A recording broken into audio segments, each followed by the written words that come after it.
दिक्कत तो सर बहुत था सर, 8 घंटे 9 घंटे चले हैं, पैदल चले हैं 10 घंटा। टेम्परेचर भी बहुत ज़्यादा था वहाँ का, डाउन था और स्नोफॉल भी हो रहा था, तो टेम्परेचर तो बहुत ज़्यादा था, ऊपर से 10 घंटा पैदल चलना, वो भी रात में। और बात करूँ इंडियन एम्बेसी का, फ़िलहाल तो उन्होंने कॉल उठाया नहीं हमारा, फिर भी चल के गए और 2 दिन वहाँ रुके और कोई सुनवाई नहीं हो रही थी। और ठंडा इतना था, ना शेल्टर था वहाँ पर, ना खाना पीना की कोई व्यवस्था नहीं था। फिर हम लोग 2 दिन रुकने के बाद फिर हॉस्टल वापस आ गए कि एटलीस्ट वॉर से कुछ हो ना हो, ठंडा से और भूख से आदमी मर जाता वहाँ पे। और फिर गोली वगैरह सब चीज़ चल रहा था यूक्रेन में। फिर हम लोग दूसरे जगह फिर गए, वहाँ से 400 किलोमीटर खुद से बस अरेंज किया और रोमानिया बॉर्डर फिर गए, वहाँ पास आउट हुए हम लोग। और होने के बाद लगभग 4 दिन हमें शेल्टर पर रखा गया, वहाँ पर खाना पीना वहाँ सही था। और जो रोमानिया लोग थे वो बहुत ज़्यादा हेल्प किए, उन लोग का नेचर बहुत सही था। कौन सी सिटी में रहते थे वो? लवीव। किस चीज़ की स्टडी के लिए गए थे आप? MBBS। कितने समय से गए थे? 2 साल हो गए सर।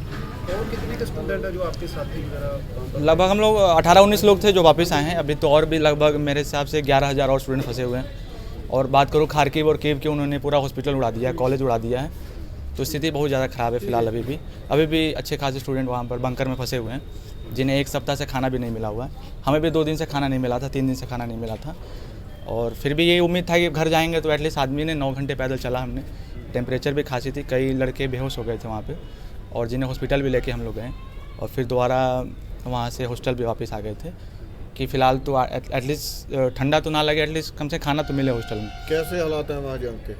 बहुत ज़्यादा ही ख़राब है, बता तो रहा हूँ मैं आपको। कीव और खार्किव पूरा ख़त्म हो चुका है, कब्रिस्तान पूरा बन चुका है वहाँ पे, और फिलहाल एयर स्पेस सारा कुछ ख़त्म हो चुका है। कब तक रिपेयर होगा कुछ पता नहीं वहाँ पे। इंडिया गवर्नमेंट ने आपकी कौन सी क्या मदद की? यहाँ तक आए वो हेल्प की उन्होंने।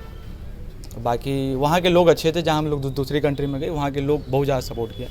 मैं नहीं बोलूँगा इंडियन एम्बेसी ने हमारी हेल्प नहीं की या गवर्नमेंट ने हेल्प नहीं की, बट वहाँ के लोग अच्छे थे जो हमें हेल्प की, जिन्होंने हमें खाना खिलाया।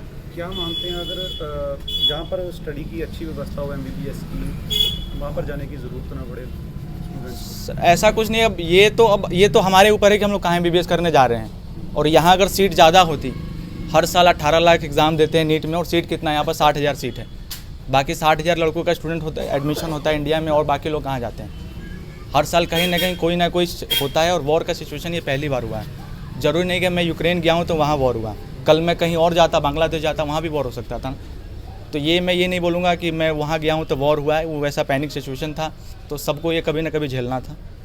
तो ये पहली बार हुआ हमारे साथ, तो फिलहाल तो सही सलामत आ गए हैं। मन में कितना का डर था? डर तो बहुत था, क्योंकि सामने हमने रॉकेट छूटते हुए देखा है, बम चलते हुए देखा है। और लगभग 10 किलोमीटर कॉलेज है खार्किव, जहाँ के 2 स्टूडेंट डेथ हुए हैं उनका, और कई यूक्रेनियन लोगों का भी डेथ हुआ है। हमारे सामने हमने देखा है गोली लगते हुए, तो माहौल तो बहुत ज़्यादा ख़राब था। और उम्मीद भी नहीं थी वापस वहाँ से आने का, क्योंकि जो 10 किलोमीटर हम लोग पैदल, जो 40 किलोमीटर पैदल चल के गए हैं, उम्मीद नहीं था कि फिर दोबारा हॉस्टल वापस आएंगे, क्योंकि वहाँ पर कोई गाड़ी नहीं चल रही थी, ना कोई सर्विस थी, इंडियन एम्बेसी ना कॉल उठा रही थी हमारी।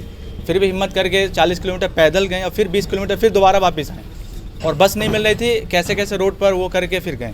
और ठंडा इतना था कि रोड पर हमें कंबल मांगना पड़ रहा था लोगों से कि फ़िलहाल कोई कंबल दे कि हम लोग ओढ़ें, क्योंकि ऐसे ये नॉर्मल ये शर्ट पहनकर और ये जितना भी जैकेट पहन लूँ, वो स्नोफॉल में नहीं हो सकता है। तो आपके सामने कोई इंडियन स्टूडेंट था जो कुछ हुआ उनको? बहुत सारे हुआ, मतलब फायरिंग वगैरह भी हुई, एयर फायरिंग हुई मेरे ऊपर 2-3 में। मैंने आर्गूमेंट किया उन लोगों से कि ठंडा लग रही है, कुछ शेल्टर वगैरह दिया जाए, तो उनके पता नहीं मेरी बात नहीं समझ में आई कि क्या नहीं समझ में आया। मैंने इंग्लिश में ही बोला एटलीस्ट, तो उन्हें तो इंग्लिश उतनी आती नहीं, यूक्रेनियन लोगों को कम आती है इंग्लिश। तो मैंने यही बोला कि शेल्टर हमें दिया जाए, कि एटलीस्ट बहुत ज़्यादा ठंडा लगा, खाना ना दिया जाए, एटलीस्ट शेल्टर दिया जाए, या हीटर एटलीस्ट हो। तो उन्होंने वो दिया नहीं, और एटलीस्ट सामने 2-3 आदमी ने घेर लिया मुझे बंदूक, तो मुझे हाथ खड़ा करना पड़े। तो 2 दिन रुकने के बाद फिर मैं वापस हॉस्टल आ गया कि एटलीस्ट जो भी होगा हॉस्टल में तो रहूँगा। वो गोली बारूद से सही है मरना, पर ठंडे से वो बहुत ज़्यादा तकलीफ देती है। और कितने स्टूडेंट हैं वहाँ पर? 11,000 से ज़्यादा स्टूडेंट फंसे हुए हैं फिलहाल। सम्मी कॉलेज है वहाँ, तो बहुत ज़्यादा स्टूडेंट फंसे हुए हैं। और लवीव में तो 2 दिन ऐसा हुआ कि हम लोग बंकर बने हुए थे, जो 2 दिन हम लोग बंकर में 4-4 घंटे वहाँ बिताए बंकर में।